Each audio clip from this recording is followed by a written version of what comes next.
ఓం శ్రీ గురుభ్యో నమః గం గణాధిపతయే నమః శ్రీమాత్రే నమః. ఈరోజు మనము 2024 ఆగస్టు మాస ఫలితాలలో అంతర్భాగంగా ముందు గ్రహచారం తీసుకున్నట్లయితే రాహు వచ్చేసి మీనరాశి, శని భగవంతుడు కుంభరాశి, గురు కుజులు వచ్చేసి వృషభ రాశి, చంద్రుడు వచ్చేసి మిథునము, రవి వచ్చేసి కర్కాటకము, శుక్రులు వచ్చేసి సింహరాశి, కేతు వచ్చేసి కన్యా రాశి సంచారం చేస్తున్నారు. మీనరాశి మీన లగ్నం తీసుకున్నట్లయితే మీకు సప్తమాధిపతి అయినటువంటి రాహు మీ రాశిలోనే ఉన్నాడు. సొసైటీలోనూ జీవిత భాగస్వామితోనూ మీకు కొంత పోరు ఉంటుంది. వాళ్ళ అథారిటీ మీకు నచ్చదు, ఇబ్బంది పడుతూ ఉంటారు. అలాగే మీకు కూడా వాక్స్థానంలో శని రాహు కాబట్టి శని మీకు వ్యయంలో ఉన్నాడు. నిద్రాభంగాలు, కలతలు ఇవన్నీ ఇబ్బందిగా ఉంటుంది. రాహు వచ్చేసి విపరీతమైనటువంటి ప్రెజర్స్ కలిగినప్పుడు ఆటోమేటిక్గా మీ వాయిస్ రైజ్ అయ్యే అవకాశాన్ని ఇస్తాడు. మీకు తృతీయంలో గురువు ఉన్నాడు, మీ రాశాధిపతి దశమాధిపతి. ఉద్యోగంలో శూన్యం, మీకు కావాలనుకున్నది రాకపోవచ్చు, కొంత ఇబ్బంది పడతారు. అలాగే రెండో ఇంటాధిపతి అలాగే మీకు భాగ్యాధిపతి అయినటువంటి కుజుడు మీకు తృతీయంలో ఉన్నాడు. తృతీయంలో కుజుడు రాణిస్తాడు. అది ఈ నెలలో మీకు ఉన్నటువంటి ఫెచ్చింగ్. కుజుడంతో ఉన్నాడు. గురుమంగళ యోగంలో ఉంది. మీకు తృతీయంలో గురుమంగళ యోగం పడ్డది. పైపెచ్చి ఏళ్ళనాడు శని ప్రభావం కూడా ఉంది.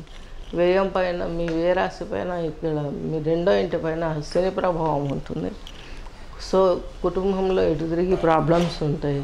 కొంత గురువు కుజులు కలిసి ఉండడం, కుజుడు కొంత మీకు హెల్ప్ చేస్తాడు కాబట్టి ఎటువంటి ప్రాబ్లం లేదు మీనరాశి వాళ్ళకి.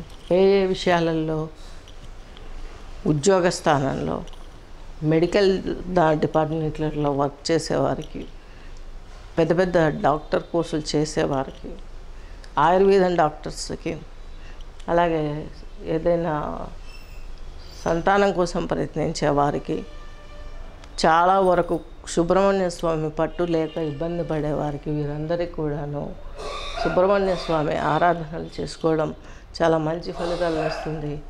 రాహు వచ్చేసి మీ రాశిలోనే ఉండి ఇవన్నీ మీకు నెగిటివ్ జరగడానికి తోడ్పడుతున్నాడు. కాబట్టి ఇక్కడ మనం కనకదార స్తోత్రంతో పాటు, కనకదార స్తోత్రం ఎందుకు చేయమంటున్నామంటే శుక్రుడు 6లో ఉన్నాడు, స్ట్రక్ అయిపోయాడు. ఈయన మీకు తృతీయాధిపతి, అష్టమాధిపతి.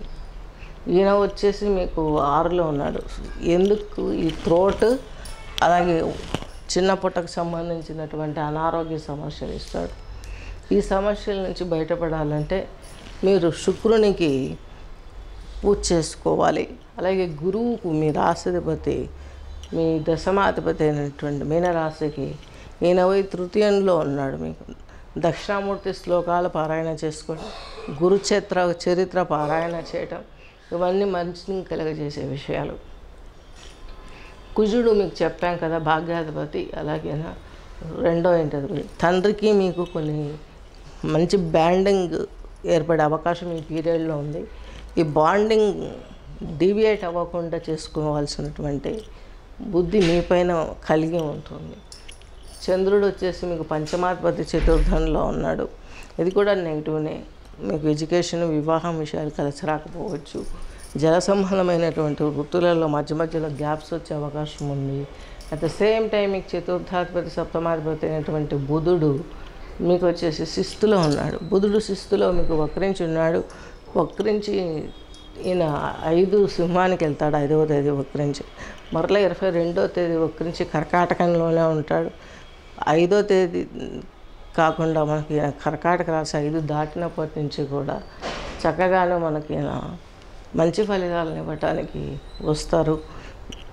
బిజినెస్లో కావచ్చు, వాగ్దాటి కావచ్చు, అలాగే కొంత జీవిత భాగస్వామితో ఉన్నటువంటి పోరు కావచ్చు, ఇవన్నీ తగ్గటానికి ఈ టైంలో కొంచెం మీకు బుధుడు హెల్ప్ చేసే అవకాశాలు స్పష్టంగా ఉన్నాయి. పంచమంలో వారు సిక్స్త్ హౌస్లో ఉన్నవాడు ఈ యొక్క 5th వెళ్ళినప్పుడు రవితో కలిసినంతసేపు రవి అడుగుజాడల్లో ఉంటాడు. ఎంతవరకు ఉంటాడు? 17వ తేదీ వరకు కూడాను రవి అడుగుజాడల్లో ఉండి మంచి ఫలితాలను ఇస్తాడు.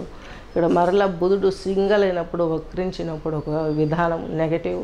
వక్ర త్యాగం జరిగినప్పటి నుంచి అంటే 28 నుంచి ఒకలా ప్రయోజనం ఇచ్చే అవకాశం ఉంది, గమనించగలరు.